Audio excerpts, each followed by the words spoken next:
Good day, everyone. It's a very great pleasure to be with you today at the University of Pennsylvania, and it's wonderful to see the collaborative work between Penn and the World Economic Forum.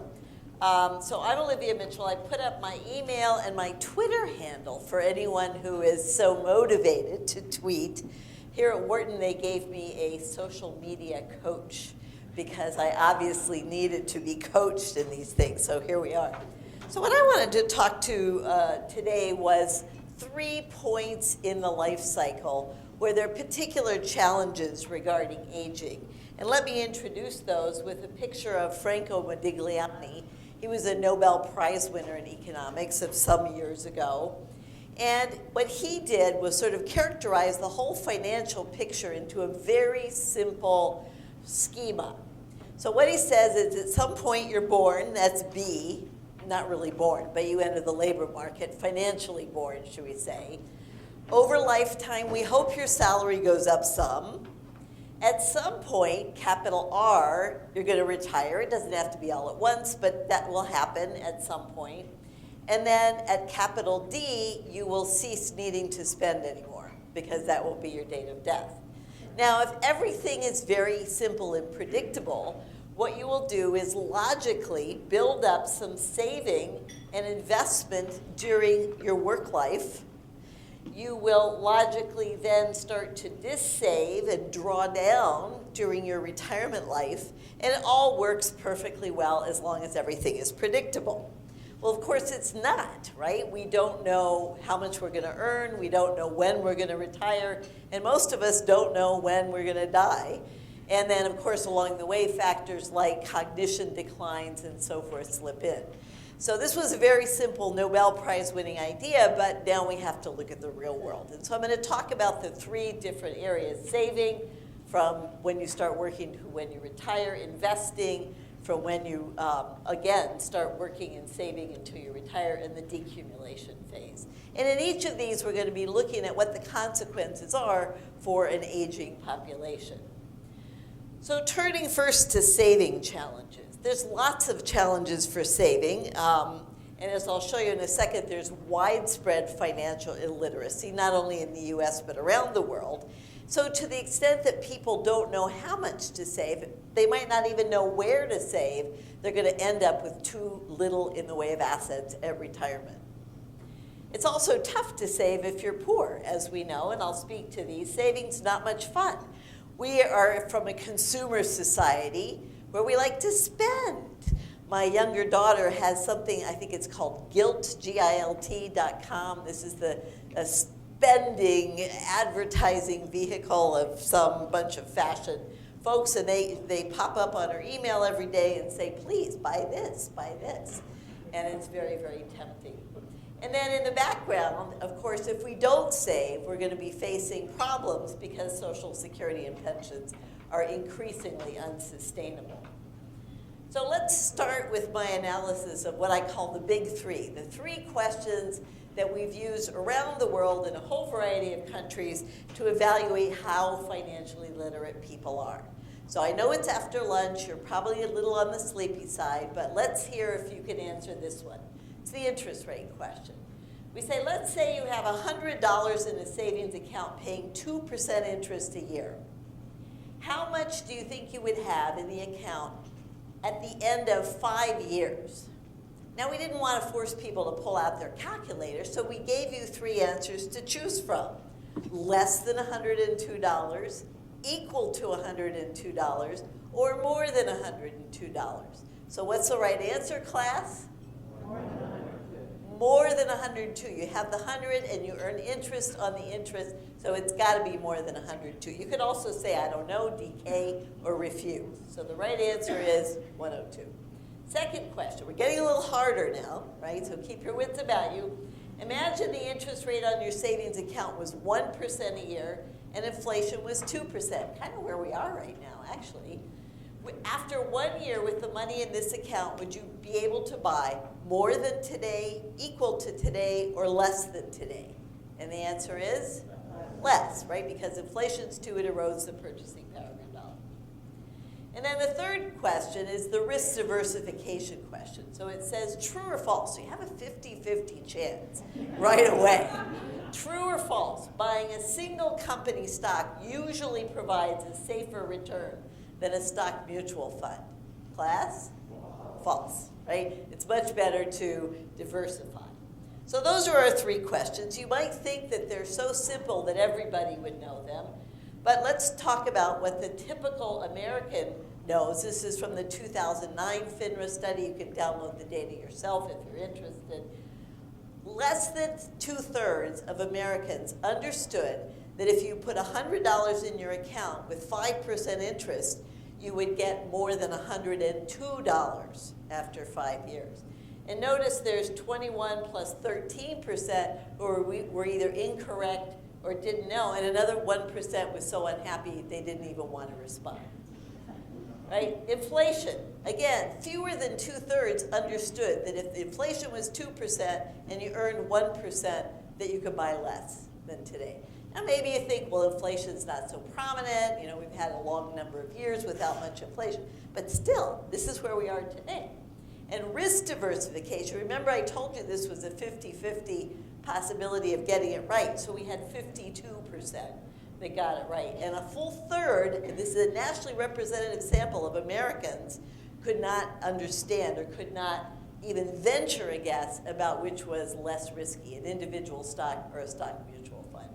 And if you add them all up, only 1/3, 35%, got all three questions right. Fewer than half, 46%, got at least two questions right. So this is a pretty dismal state of affairs. If you can't understand interest and risk diversification, inflation, how can you take out credit cards? How can you borrow to buy a car? How can you take out a mortgage? Look at all what about student loans? Right? Look at all the financial decisions that we make in this day and age, and yet people are woefully uninformed. Now then we took this study and did it internationally.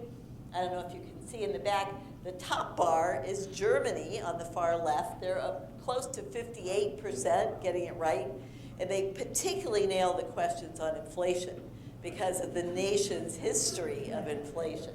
Netherlands, not too bad either. There's a bunch of us in the middle, US, Italy, Sweden, Japan, New Zealand. We're all kind of not that impressive. And then Russia is on the far right. They haven't had much of a financial market for a long time, so no wonder they can't get it. A couple of other things we know is that the answers to the three questions decline with age. So the light blue bar is people under 60, the middle blue bar is people age 61 to 70, and the dark blue bar is over 70. And so what we see is for all three questions, financial knowledge declines with age. Now, a really interesting research question is, how much is due to the fact of cognitive decline versus how much is due to the fact that the people who are 70 plus years old today didn't grow up in the same environment that we have, right? So if you try to talk to my recently passed away mother, who was 94 when she died, she said, oh no, stocks are evil, you know, because she grew up around the Depression and experienced the fallout there. So, but we do know that if you're talking to older clients, older people, they don't really get it. And also financial literacy consistently is lower for women than for men. And this is something we've seen not only in the US, but around the world. The blue is for boys, pink is for girls, right? And typically the men are much more likely to get the answers right. Not 100%, mind you, right? But they get them more right. The interesting thing is women are more likely to say don't know. So it's not that they get it wrong, they admit they don't know. So they're more teachable. The men who get it wrong are very confident about the fact that they know, which is potentially an issue. So we know we need to educate people more, and we're going to talk more about that in a minute, but we also have to understand that it's difficult to save when you're poor, right? There's lots of things that lower income folks are exposed to, they take out payday loans, they take out loan to buy products for cars and TVs and so forth, a lot of health problems. And so there are beginning to be some new institutions coming on the scene to try to not only make it possible for low-income folks to save, but make it easier and make it cheaper. So I did a project with one of my students on micro pensions in India. Even though you have people living at subsistence, they're very interested in trying to save, not necessarily for a very long time in retirement, but women in particular, who are more likely to outlive their husbands, want to have a little bit of money put away for a rainy day so that if they do outlive their husbands, they'll have something to live on in old age. There's lots of commitment devices, people sending emails reminding you to save a little bit every week. Buddy saving is a good idea also through cell phones. And a number of other studies we can talk about if you wish. You can make saving a lot more fun.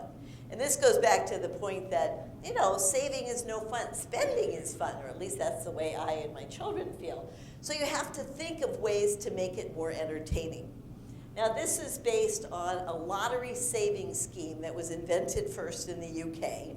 It's been around for a number of years, just beginning to make inroads in the US. And the notion is that for every pound or every dollar you put into this savings bank, essentially it gives you a lottery ticket. So people that save more get more lottery tickets. And the lottery tickets pay out in such a way that on average you basically get just about the going interest rate on bank saving. But they also have the big check, right? Once a year they have a drawing, and the more money you have in the bank, the more likely you are to win the big check, and you potentially can get $25,000. And so this is a way to encourage people to save by giving them the thrill, the rush that they might get from a lottery, but to better ends, because we know lotteries in the real world are not particularly sensible to invest in. So maybe you don't have to encourage people to do more on their own if you think governments and pension plans are going to do the job. And that was really the way the world used to look. The government would take care of you via Social Security, and many employers would offer corporate defined benefit plans, which paid you for life. But that's not happening anymore. In the US, essentially no large companies have active, live defined benefit plans. Many of the private sector plans have been in the news lately because they're going broke. And even the public sector, the city of Philadelphia's pension plan is only 34% funded, and that's using very optimistic assumptions. It's way worse than that. They're being replaced by 401k type models, which many of us have access to, but these require what? Financial literacy. If you don't know what you're doing, then it's very hard to use them appropriately. And the Social Security and pensions are in pretty bad shape. So what are we going to do about it? Well, I think we have to start much, much younger with financial literacy, get people to plan and save more. There have been some innovations in plan design, auto-enrolling people in their 401k plans. So you don't have to sit around and compute, gee, how much should I save? Well, typically companies now will auto-enroll new hires, put them in at a certain percent. Unfortunately, it's often too low. I'll come back to that. And then they escalate you. So I auto-enroll you, say, at 4% of your salary, and I say, by the way, would you agree today to have your saving rate increase next year and then the year after? So you go from 4 to 6 to 8. Maybe you'll actually get up to some rate that's reasonable. You also see in some countries mandatory defined contribution savings. So Chile mandates 10% of your pay must be put into a defined contribution account. Australia is heading up to 12%. Singapore has a very big mandated savings scheme. Now, I know the federal government in the US has now been pushing so-called MyRAs. These would be pension plans or retirement savings plans for those who are not pensioned. So the half of the workforce that has no plan. And several of the states and even some of the cities are also pushing these now. We could talk about that during the Q&A if you want. I have sort of mixed feelings about them. And then, of course, if you can't really save enough or you can't really earn enough, you could always work longer. Well, the reactions to that have been diverse. There have been protests all over Europe. Barcelona wanted to raise the retirement age from 65 to 67. France wanted to raise the retirement age from 60 to 62. And this was a big deal, and now everybody's getting into the act. Everybody's protesting. The Greeks are protesting, the Americans and the British. So that's going to be possible, it's going to be necessary, but it can't be the only part of the answer. Second phase that we have to think about is the investment challenges. How can we make our money work better so that we get to retirement with more assets? And the problem is, I believe we're in a much lower expected return world for the next 20, 30 years than we were for the last 30, 40 years. And this has very dire consequences. I'll come back to that in a second. Additionally, we have to pay a lot more attention to fees and charges on our investments. How many of you know how much you're paying on your 401k investments or 403b? Anybody? It's very good, because typically you find people have not paid attention to these. And then we see the role of government. So how much should we save if we wanted a 50% replacement rate from our retirement account? That is, let's say you still think you'll get something from Social Security when you get to that point, and you want your pension, your retirement savings, to replace half of your pre-retirement income. So that's the name of the question. So if you save for 20 years and the rate of return is 3%, so you don't start saving until you're 45 years old and you quit at 65, then for 20 years you have to save 27.5% of your annual income. So that's why starting younger makes a big difference. If you start saving when you're 25, then you only need to save 11% of your annual income. Now, mind you, many of the employers, when they design retirement savings schemes, put as the default savings scheme 3% of income. So 3% versus 11, we're woefully inadequate as it is. But that's assuming a 3% return. Now, I just said I think we're in a much lower return environment, so what should you be saving now? If you wait till you're 45 and you paid off the house and paid for your kids to go through school and whatnot, you should be saving almost 50% of your income. And even if you start at 40 years, you still need to be putting close to a quarter of your annual income to get a replacement rate of 50%. So I said something like this to my two daughters when they started working a couple of years ago, and they went, oh no, not 25%. We negotiated to 18%. But I felt pretty positive about that, and you should be telling your kids and yourselves as well. The good news is fees are trending down. This is from the Investment Company Institute, and the average expense ratio is the line which you see starting in 2000, moving to 2014. And this is in basis points, so that's at the far left, it's 1.6% was the typical charge on the investment for investment fees. It's trended down to 1.33, 133 basis points. In Europe, it's quite a bit higher, 175 basis points.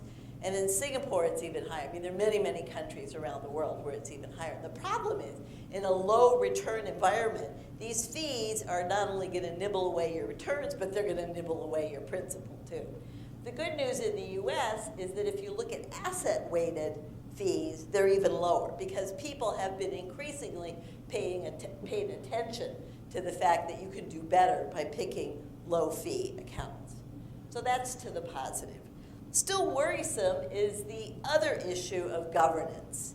And I have worked for many years in pensions, and I've been very favorable toward funded pensions.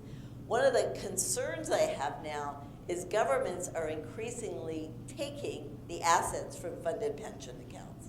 And if you put it together, there is a trend. So here we have Argentina. When Kirchner was president, she just basically expropriated everybody's pension accounts, $50 billion, and used it to try to offset federal debt. Ireland, $200 billion in the throes of the financial crisis. But since then, Hungary, Portugal, Poland, Bulgaria, Russia has started, they haven't expropriated the assets yet, but they've taken the contributions going in to fight the war in Ukraine. So country after country used to think it had a vibrant, viable, reliable pension system, and I'm quite worried to see all this happen. Now, could it happen here? Could it happen elsewhere? Yeah, it could. It could happen forthrightly, that is, the government could simply take the assets. But more likely, it will happen through taxes. So any income you get from a 401k might be taxed higher. Inflation could be another way that indirectly it gets expropriated. And I think increasingly means-tested government benefits. So these are government benefits like Medicare and to some extent, obviously like Medicaid and to some extent like Medicare, where if you have money, you're going to pay more, which is a way of basically saying you're going to pay more out of your pensions. They also can be borrowing. The government has consistently borrowed money from the thrift saving plan. It paid it back, but still, it's an early warning that I see. And last year I worked on the Chilean Pension Reform Commission, and there's $160 billion in the private accounts. It's been around for 30 years. There's a huge movement to try to take the money away. It's just sitting there, not doing anything, and give it to poor people. And so it's a big challenge that we have to take seriously. What can we do about this? Well, there's some solutions I've suggested. I think we've got to strengthen funded pensions quite a bit. We've got to streamline them. We've got to invest them better. We've got to govern them better. And to some extent, regulation can help. But regulation is also the product of governments that have in their own interests sometimes the redistribution. So last, very briefly, I wanted to talk about decumulation. Decumulation is what happens to you during retirement, right? And the biggest concern, I believe, is longevity risk. Living too long and running out of money. And longevity risk is something that some products have been designed to try to cope with. I'll mention a couple. But when paired with cognitive decline and aging, it's really a matter of concern. You retire with your 401k account, you roll it over to an IRA, and heaven help you that you be able to not run out at age 80, 85, 90, 95, and so on. Now, here's a picture from the actuary. So the black line, it's very hard to see, I apologize. The black line refers to the 50 percentile survival rate. So the black line says this is your life expectancy from age 65. If you're a 65-year-old single male, the blue line is what refers to you. So you have somewhat lower survival probabilities. The red line is the 85-year-old single female. And the final line, the green line, is the joint probability of at least one member of a traditional male-female couple living, and how long should you plan for age 90, with a 50% probability. So that is really showing that we have to think not about the 16 years that your financial advisor may tell you your life expectancy, but think much further into the future. Moreover, that's only the 50th percentile. Everybody in this room is probably healthier than average, you have better access to medical care than average, and you may well live a whole lot longer. Moreover, there's a lot of uncertainty about survival. So if you think about the probability of surviving to age 90 from age 20, over looking at past history, there's been shocks to survival or mortality. The good news is, right, antibiotics were invented, clean water, and so forth. But what this shows is that the distribution of survival to age 90 can be 20% or 60% from age 20. So there's a huge uncertainty, which again points to the need to have some kind of product help you not outlive your assets. Now, of course, this also is complicated by financial reasoning. This is from a study of, I believe, the Health and Retirement Study. And basically, from age 60 on the left to age 90 plus on the right, everything goes down. Being able to make reasoning about basics, borrowing, investing, and insurance. However, I would add, people's self-confidence in their ability does not decline with age, which is a big problem. So what can we do? I think we have to have more lifetime payout products, longevity annuities in particular. It's not that expensive to buy an annuity at age 65, which starts paying you if you're still alive at 85. And that can help you handle the big expenses associated with living from age 85 on. Participating annuities, we can talk more about that. Some countries actually now mandate annuitization, with a portion of your assets. Singapore and Germany being two. The UK used to, but they pulled back from that, unfortunately.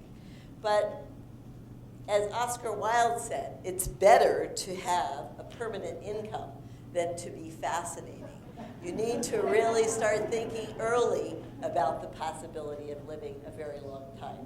And this was from a study, I believe, by Dan Goldstein at Microsoft, who did some psychological experiments. And what they did with virtual reality is take a picture of somebody and then age that person, right, through time.